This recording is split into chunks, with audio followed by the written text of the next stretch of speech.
Back to the channel. This is Robert with the Green Fee, and today we're gonna have a fun little challenge. We're gonna go to the golf store and we are gonna try and solve a problem that I'm experiencing in my bag.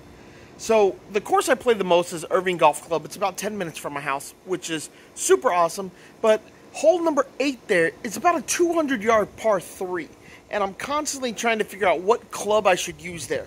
Now for me, that's typically a 4-iron, but sometimes 4-iron can be a little inconsistent, right? So I sometimes get scared to use that 4-iron because I might chunk it, and short's good on that hole, but I may also nuke it a little long. It can go super far, super short. Really depends on the contact that I make with it, and that can definitely be a problem in terms of consistency and scoring. So what I've done is I've gone out and I bought a hybrid. It's a pre-owned hybrid. I paid about 50 bucks for it, but let's take a look at it and see, when I compare them head to head, which one do I actually hit better. Alright, so let's talk about the clubs we'll be comparing today. So we have my normal Honma 4-iron, comes with my set. I actually like this club a lot, but I do wish I could be a little bit more consistent with it, and I just wonder if it's the design of the club plus the loft.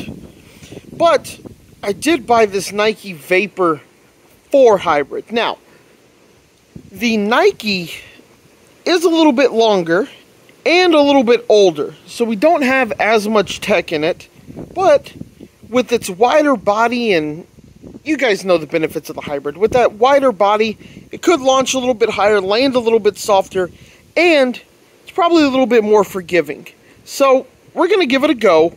We're going to compare it against the Honma on the simulator. So the Nike is a little bit longer than the Honma is in terms of the length of the club itself, but it does have some features that the Honma doesn't.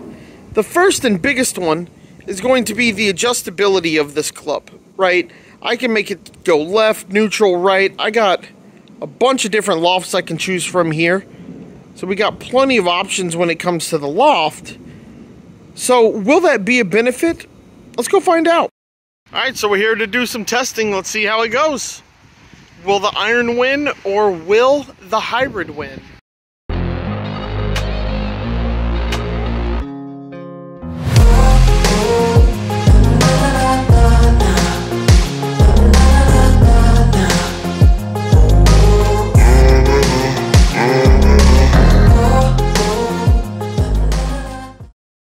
Take a look here at the numbers for hybrid versus the iron.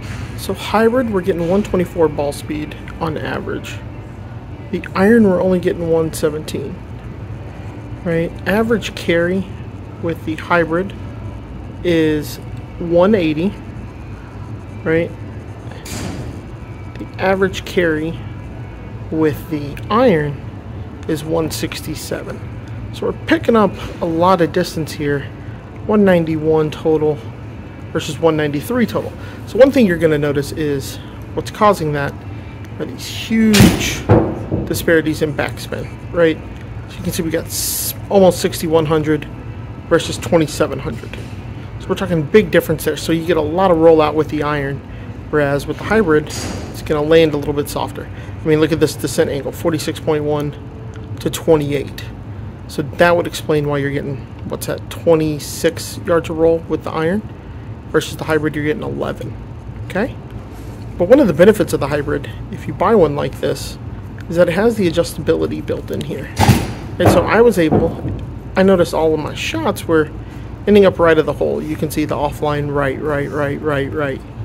So what I was able to do is I was able to adjust this hybrid to where I was able to get the ball going a little bit more left. So you can see the ball speed average jumps up 2 miles an hour somehow, right? The spin goes from 60-90 to 57, but I keep a descent angle of 46, and I actually increased it with the adjustment. So I'm able to get the ball to land softer, and also able to get it to go pretty much the same distance. You can see my average distance goes from 187 carry and 197. So we picked up 7 and 6 there. So really, how you want to think about this is, how do you plan on using these clubs, right? If you are going to use the iron mostly off the tee box on a tight par 4, you may want to go with it because it's going to get you a little bit more roll. Now, the problem with that was it was wildly inconsistent, right? You can see the worst was this one where I put it close, snap hooked it, and it spun at 1400 and only went 148. But you can see that if you want the most rollout distance, your answer may be the iron because of how low the spin numbers are. So if you really want to play that ground game, it's really up to you and how you want to build your bag and attack your bag, right? I only really use 4 iron on that 8th hole at the course I play the most, so, and I use it into a green, so really I'm really looking at that hybrid a lot. Now, the other thing I have to think about though is the fact that I play in a lot of wind here in Dallas. So with all that wind, we run into another problem of this hybrid getting knocked down by the wind and only going 160, right? It ballooning up into the sky. So maybe we can look at an iron, maybe something like a driving iron. That could be the next step. For now, between the iron and the hybrid, for me, I think I'm going to go hybrid, just because I'm using it into the green more than I am off the tee box, or, you know, into a green rather than using it on a tight par 4 or something like that where I need to stay in the fairway. I think I'm going to go with the hybrid. I'm getting the 200 that I'm looking for here, getting 187 carry on that hole. All the trouble is in the back, so if I can keep it short at 187, let it roll on up to that green, I think that would be pretty good. Could use the iron, but the inconsistency from 177 to 144 to 170 to 121 to 111 just doesn't play for me. Right, so that was a pretty cool experiment to get to go and do and figure out if I wanted that hybrid or if I wanted the iron in my bag. For how I play, I'm going to go with that hybrid for the time being, but maybe if I change the course I play the most or something like that, I'll look at putting that iron back in. But I think for now, I'm going to go with the hybrid. Now, let's see if I can find the right hybrid for me. So that's it for this video. I want to thank you so much for watching. Like and subscribe below. Follow me on all your social media platforms. I am at TheGreenFee1 on Twitter. If you search on Facebook, The Green Fee, I'll be there. And I'm on Instagram at The Green Fee. Have a good day. Hit 'em straight.